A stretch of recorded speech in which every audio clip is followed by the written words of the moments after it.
आधी अमिता वय माझा थोडा वेळ सार्थक जर नाही झाला तरी चालेल तेव्हा हा थांबा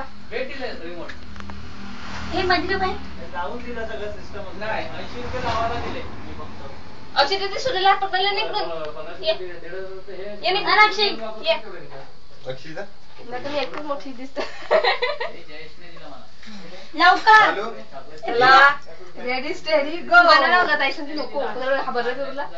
happy birthday to you happy birthday to you happy birthday dear Mrunali happy birthday to you ए फुंकर मार ते मेणबत्ती बाबू बाबू कोण जोरात पंखा चालू आहे तसं म्हणजे गरम नाही होणार पंखा झाला बर्थडे इकडे उभी द्या मी फोटो काढून मस्त